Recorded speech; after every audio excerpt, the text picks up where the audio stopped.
Ya, jadi kita orang tua itu sekaligus menjadi orang tua, sekarang ini sekaligus juga harus menjadi guru. Ya, salah satu pelajaran terpenting bagi saya adalah hari ini saya lebih menghormati para guru, lebih memahami posisi penting dan mulianya. Apa ya, hakikatnya guru menginginkan tatap muka langsung gitu. Jadi anak masuk ke sekolah, sebab banyak hal dalam dunia pendidikan yang tidak bisa dijangkau dan tidak bisa disentuh oleh daring, oleh virtual ataupun luring begitu. Kami atau bagi kita sebagai guru siap tidak siap maupun pembelajaran jarak jauh maupun tatap muka, mau istilahnya dengan strategi daring, luring maupun apa saja, guru itu harus siap begitu. Di satu sisi sekolah itu tidak diperkenakan untuk menyelenggarakan tatap muka langsung, tapi di sisi lain ada tempat-tempat tertentu di luar sekolah yang diperkenankan untuk buka. Ratusan WA, SMS ke saya menanyakan, Pak kapan masuk sekolah? Pak kapan masuk sekolah? Saya sudah agak jenuh di rumah, saya sudah bosan di rumah, saya merindukan suasana sekolah begitu. Assalamualaikum warahmatullahi wabarakatuh. Kembali lagi bersama saya Inu Mangkapo, dan di bincang-bincang di hari ini kita sudah kedatangan tamu nih. Ada Kang Ilham, ini guru berprestasi tingkat nasional. Ada Kang Asep Tamam yang hari ini jadi orang tua dulu. Nah, di tema kita hari ini kita akan membahas soal, masih tetap seperti yang kemarin, kita sudah berbicara dengan Kepala Dinas Pendidikan, dan hari ini adalah bagian dari unsur-unsur pendidikan juga yang ada di sini. Jadi Kang, siapa dulu nih? Mau yang mana dulu nih? Kang, orang tua dulu ya, orang tua. Nah, sebagai orang tua Kang, ini pandemi 4 bulan ya kurang lebih. Masuk ke bulan kelima. Bulan kelima. Hari ini mendidik anak itu gimana sih di rumah? Ya kaget, karena hari ini orang tua termasuk saya yang biasanya hanya sebagai orang tua mengajar ala kadarnya, kemudian menjadi orang tua sekaligus guru. Dan ini adalah gambaran kecil ya dari gambaran jutaan orang tua di Indonesia. Dan kebetulan saya berada di garis tengah, artinya bukan orang kaya, bukan juga orang miskin. Jadi merasakan bagaimana orang kaya dengan imajinasi, merasakan orang miskin juga dengan imajinasi. Tetapi imajinasi yang bisa dipertanggungjawabkan. Dan merasa pusing nggak mungkin dengan anak-anak ini hampir 5 bulan sudah di rumah? Ya, setidaknya ada peningkatan kesadaran, sekaligus juga peningkatan emosi. Wah, emosi ya, juga. Peningkatan kesadaran artinya bahwa ternyata di kelas itu guru mengurusi ratusan orang, mampu dan bisa ditangani lah. Tetapi di rumah satu orang anak oleh 2 orang tua ternyata bisa jadi tidak tertangani. Contohnya gimana? Nah itu contohnya ya. Contohnya kan mereka sudah enak, sudah nyaman dengan libur ini, dengan suasana yang tidak membebani. Anak-anak kan tidak ada taklif ya, tidak ada kewajiban ini, kewajiban itu, kewajiban ini. Tetapi ketika waktu itu mereka belajarnya secara daring, dan hari ini juga sudah mulai lagi. Nah, jadi orang tua keteter. Nah, saya kebetulan ya merasa tidak memiliki masalah dengan kuota. Nah, tetapi juga kan saudara-saudara, keluarga, tetangga itu kan bermasalah dengan kuota. Nah, kalau orang-orang kaya kan apa sih kuota? Nah, yang kita bayangkan itu mereka yang la fulusa wala quwata, tidak memiliki uang, tidak memiliki kuota. Ya, jadi kita orang tua itu sekaligus menjadi orang tua, sekarang ini sekaligus juga harus menjadi guru di rumah. Nah, pada saat yang bersamaan ya akhirnya orang tua merasakan pentingnya guru, mulianya guru, lelahnya guru, hal-hal yang berhubungan dengan kemuliaan guru lah terasa benar ketika musim pandemi ini. Tapi kalau anak sendiri gimana kan? Agak canggung nggak dia sudah terlalu lama di rumah? Ya memang kalau saya kebetulan mengkonsep rumah itu untuk belajar, jadi tidak begitu kesulitan. Saya sendiri juga mengkonsep pandemi ini dengan positif lah, dengan kegiatan-kegiatan positif. Saya membayangkan mereka yang tidak memiliki konsep sama sekali untuk pandemi ini. Anak-anak dibiarkan saja, mau main game, mau main ke sawah, mau main sepeda di jalan dan lain-lain. Ya, untuk yang memiliki konsep itu, alhamdulillah, insya Allah lah gitu. Kita tidak melepaskan anak-anak untuk kemudian bebas sebebas-bebasnya, tidak produktif. Nah, kita berkonsep agar tetap anak-anak itu produktif di musim pandemi ini. Jadi pandemi ini bukan menyiksa untuk orang-orang yang mau untuk belajar ya. Pandemi ini justru mengajarkan banyak hal.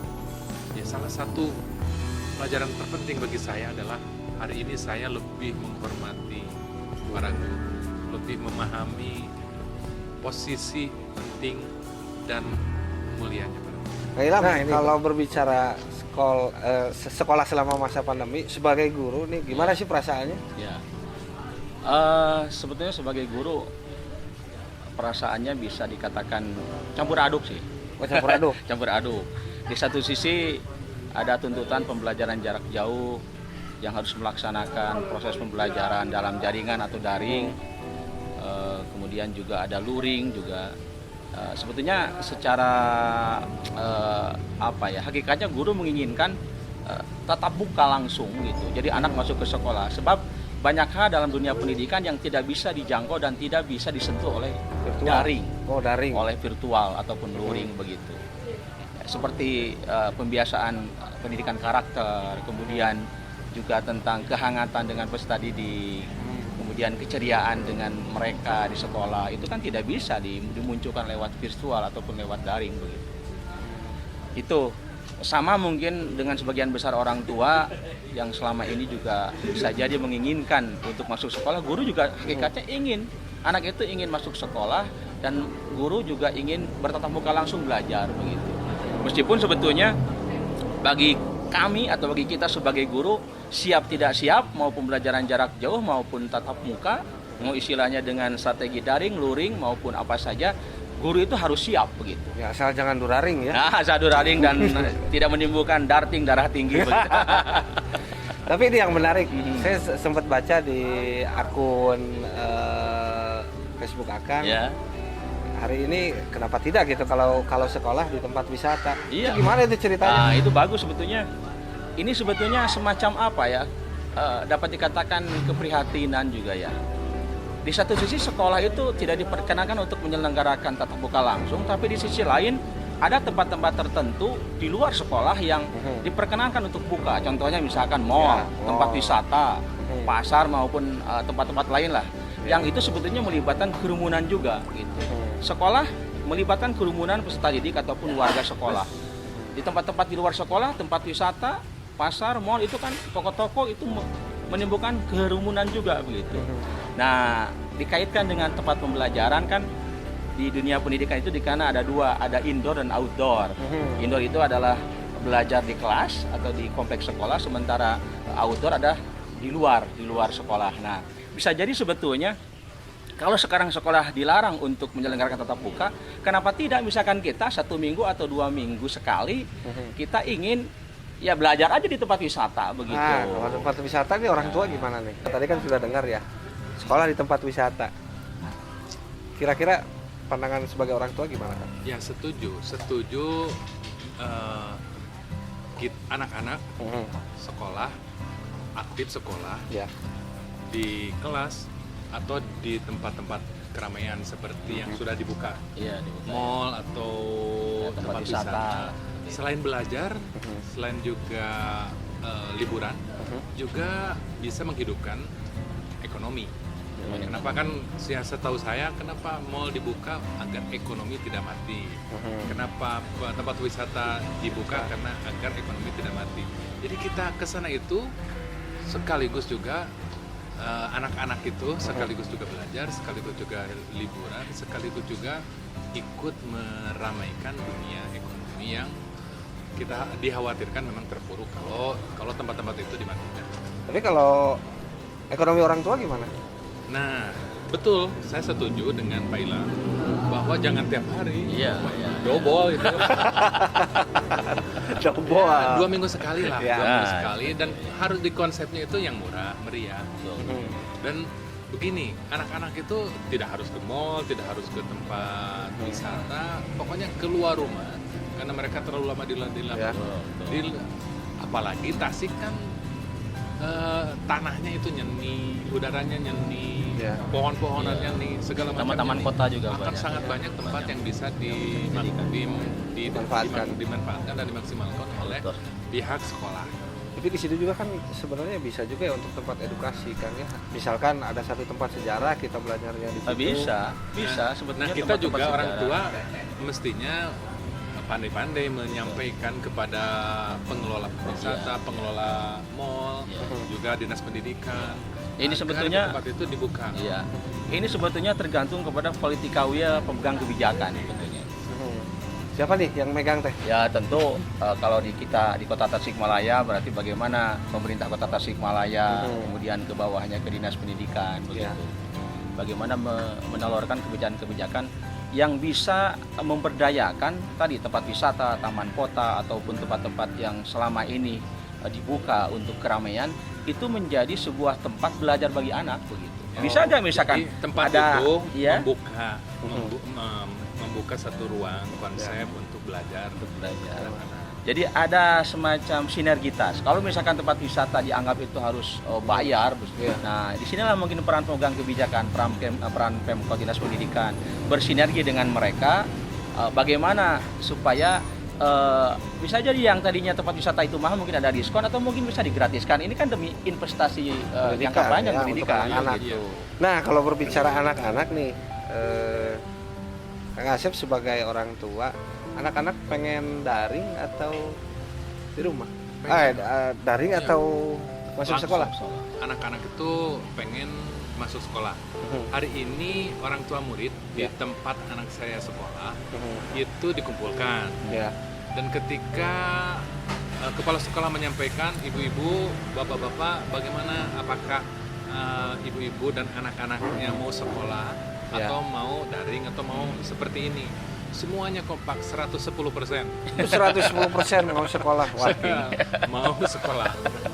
Kalau guru sendiri kalau boleh ya, Iya, tapi iya. jangan dimarahin sama pemerintah Iya, nih. iya, iya. Ini guru pemerintah juga kan. Iya, iya. Kalau boleh berpendapat, Iya. pengennya daring atau Saya yakin kalau ditanya semua guru di Indonesia pengennya masuk sekolah. Itu satu, dari sisi guru ya, dari Ya. sisi pengajar.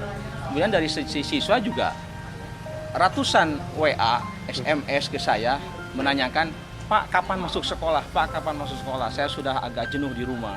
Saya sudah bosan di rumah. Saya merindukan suasana sekolah." Begitu. Itu menunjukkan bahwa bukan hanya guru yang ingin masuk sekolah, tetapi peserta didik juga. Apalagi orang tua juga sama. Menanyakan, "Pak, ini kapan masuk sekolah nih? Kami rindu anak-anak kami itu tidak di rumah, Ya. tapi masuk sekolah." Ini menunjukkan bahwa betapa kerinduan semua pihak untuk masuk sekolah begitu. Ya, saya tambahkan Ya. kenyamanan guru untuk libur kemarin itu, Ya. kenyamanan para siswa liburan selama ini sudah lewat.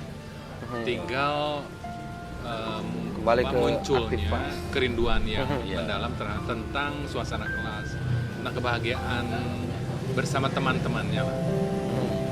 Tapi kalau Akang sebagai orang tua mungkin ada perubahan kebiasaan nggak anak ini ketika 5 bulan di rumah itu?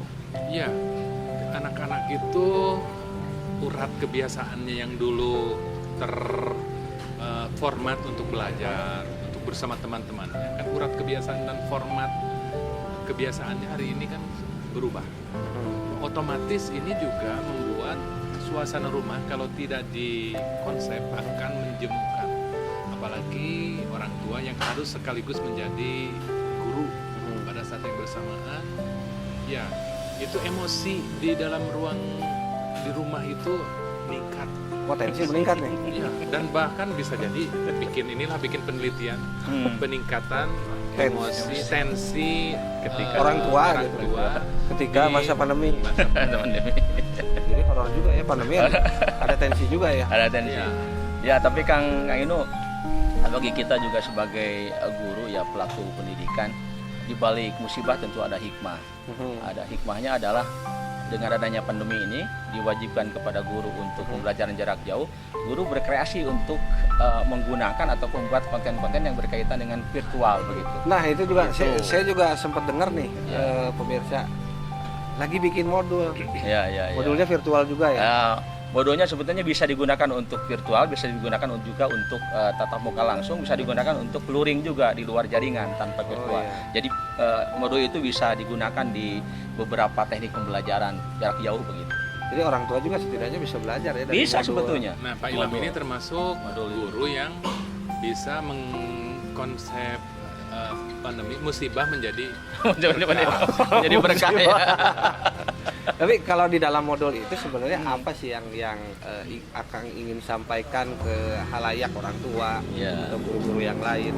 Sebetulnya modul itu kan salah satu bentuk bahan ajar saja, seperti buku teks, kemudian ada bahan ajar itu kan banyak buku teks pelajaran ya, kemudian juga modul, ada handout, ada LKS, lembar kegiatan siswa. Saya memilihnya modul karena di modul itu bukan hanya ada materi tapi ada latihan, ada tugas, ada soal-soal penilaian begitu. Yang namanya bahan ajar kan tentu nanti harus dipelajari oleh anak. Kalau ada istilahnya sekarang bukan hanya pembelajaran jarak jauh tapi sekarang ada istilahnya BDR, belajar dari rumah. Itu kan bisa digunakan oleh anak dan juga bisa dibantu penggunaannya oleh orang tua begitu. Itu sebetulnya sebagai bahan ajar. Cuman ini mau nggak guru untuk membuat modul? Itu yang menjadi permasalahannya begitu. Sebab tidak semua guru bisa membuat atau menyusun modul. Ini perlu keterampilan dalam hal menulis juga begitu, Kang. Ya maklum lah juara nasional. Kalau itu. Iya. Nah ini orang tua juga kembali lagi ya terlepas hari ini belum ada, ya masih daring lah ya. Iya. Tadi ada daring, ada luring gitu. Dan kalau boleh usul ke pemerintah, masuk sekolah harus kapan? Ya, pokoknya pemerintah hari ini harus segera mempelajari kondisi real, kondisi objektif masyarakat, orang tua, juga peserta didik hari ini. Segera melakukan penelitian tentang ya bagaimana sisi psikologi mereka dengan kondisi seperti ini, yang kemudian kalau bisa mampu menghasilkan sebuah kebijakan di luar daring. Bagaimana caranya agar di luar daring ini siswa bisa belajar dengan, walaupun kalau intensif sulit, tetapi setidaknya mampu untuk mengubah suasana batin di dalam rumah menjadi seperti suasana batin mereka sebelum pandemi ini datang. Keceriaan mereka memang hari ini terenggut ya oleh keberadaan mereka yang harus tetap di rumah. Nah, jadi saya berharap pemerintah mampu untuk membuat kebijakan-kebijakan yang inovatif selain dari apa yang hari ini bukan sekedar di sekolah ya, tetapi langsung sampai ke perguruan tinggi juga. Hari ini semua bertanya kapan ini dimulai kembali, meskipun hari ini juga jumlah yang terkena COVID itu menggila kan, Iya. melesat Ini semakin meninggi. Tetapi pada saat yang bersamaan di zona-zona hijau seperti Tasik, kita kan sudah Biru, tidak Kak. Masih biru kita. masih biru. Ya, masih biru. Kita kan seperti tidak merasakan apa-apa. Seakan-akan semuanya Biasa-biasa aja. biasa saja. Ya, jadi harus secara secara holistik, secara integral untuk mempelajari kasus per kabupaten per kota di Indonesia. Ya, terutama di Tasik lah, untuk Tasik ini pemerintah dalam hal ini Dinas Pendidikan dan Kebudayaan untuk segera meramu apa yang terbaik untuk para anak-anak. Kalaupun misalkan tetap daring, juga harus memberikan juga solusi. Hari ini kan daring, tetapi efektivitasnya saya yakin Oh, tidak iya, lebih betul. dari 20% saja. Tidak akan mencapai target Tidak tujuan tidak lebih dari pembelajaran. 20%. Nah, tadi kan waktu perkenalan ini orang tua, ini guru. Nah, Kang Asep itu kebetulan juga akademisi nih. Nah, Dosen ya. sebagai dosen, Iya, iya. apa sih yang harus mungkin diperbaiki dengan kondisi seperti ini Iya. pembelajaran untuk Secara mahasiswa? umum kita memang menerima Mhm. keputusan pemerintah tentang apa yang terjadi pada dunia pendidikan hari ini, di mana dunia pendidikan itu waktu Maret itu yang pertama ditutup Ya. dan pasti yang terakhir dibuka. Mhm. Pasti yang terakhir dibuka. Nah, memang kita menerima, apalagi dengan kondisi yang sebenarnya hari ini COVID semakin menggila. Nah, tetapi juga perlu dipikirkan bagaimana pembelajaran ini tidak sekedar daring, tapi juga luring. Luring. Dan ya kalau memungkinkan, karena Tetap muka, ya. pesantren-pesantren juga sekarang sudah dibuka. Sudah Ya. masuk ya pesantren. Sudah masuk, sudah kegiatan sudah normal kembali. Kemudian anak-anak sekarang sedang berada pada fase yang puncak dari jemur. Dan kita hari ini masih dalam posisi bertanya sampai kapan ini akan terjadi. Tetapi insya Allah kita percaya kepada gugus tugas nasional lah. Mereka adalah profesor-profesor di bidang pendidikan, profesor di bidang kesehatan, di bidang pandemologi, di bidang masing-masing. Dan mereka semua juga bekerja secara utuh dan terus-menerus untuk memikirkan apa yang sebaiknya dilakukan. Dan terutama sekali lagi, dunia pendidikan harus difokuskan, harus dinomorsatukan. Dunia pendidikan itu jangan di... Nah, kalau tadi ini jadi akademisi dulu, sekarang Kang Ilham jadi orang tua. Ya, orang tua ya. Nah, jadi orang tua ini ada harapan nggak untuk pemerintah sendiri? Iya, tentu sebagai orang tua harapan kita kepada pemerintah juga mungkin keluarkan kebijakan terobosan-terobosan yang bisa memberikan sebuah kepuasan, sebuah kebahagiaan bagi orang tua. Salah satunya, bisa nggak pemerintah menelurkan kebijakan bahwa sekolah ini bisa jadi misalkan dalam 1 minggu itu masuk 1 atau 2 hari begitu, masuk tatap muka, tetapi di hari yang lain bisa daring ataupun luring seperti itu. Ini sebetulnya dalam rangka memberikan harapan yang besar dari orang tua dan anak yang ingin masuk sekolah, juga sebetulnya dalam rangka menghindari ketakutan dari anak-anak.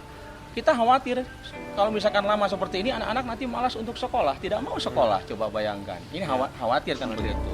Juga kita membantu orang tua. Memang gini, tidak semua orang tua punya kemampuan untuk memiliki HP. Tidak semua orang tua punya kemampuan punya kuota begitu. Kita juga harus melihat orang tua yang tidak punya HP dan kuota begitu. Kalau daring seperti itu, daring murni, kita khawatir ataupun kasihan ya. Nah, makanya barangkali ada luring di luar jaringan, artinya guru memberikan tugas dalam bentuk hard copy kepada anak-anak untuk dikerjakan di luar sekolah. Itu sebetulnya yang modal minimalnya yang bisa dijadikan salah satu alternatif pembelajaran begitu, sehingga orang tua yang tidak memiliki kemampuan dalam hal HP maupun dalam hal kuota itu bisa terbantukan dengan luring, jadi tidak dengan daring gitu. Di daerah tertentu yang orang tuanya dan murid-muridnya punya HP, bisa mungkin dilaksanakan daring seperti itu. Makanya mungkin pemerintah kalau bisa keluarkanlah kebijakan yang bisa membahagiakan semua pihak. Guru bahagia, anak bahagia, orang tua bahagia, begitu. Masyarakat juga bisa bahagia begitu. Nah, ini PR besar pemerintah. Dan hari ini Inu Mangkapol juga bahagia. Bahagia ya. Karena ini dapat masukan-masukan berharga Iya. dari 2 orang hebat ini di Tasikmalaya, dan terima kasih sekali ini udah bisa hadir. Sama-sama. Kita sharing, bisa ngobrol, dan intinya pemirsa, ada daring, ada luring, asal jangan duraring. Tetap dengan Mang Inu di bincang-bincang dengan topik selanjutnya. Wassalamualaikum warahmatullahi wabarakatuh. Waalaikumsalam warahmatullahi wabarakatuh. Ya.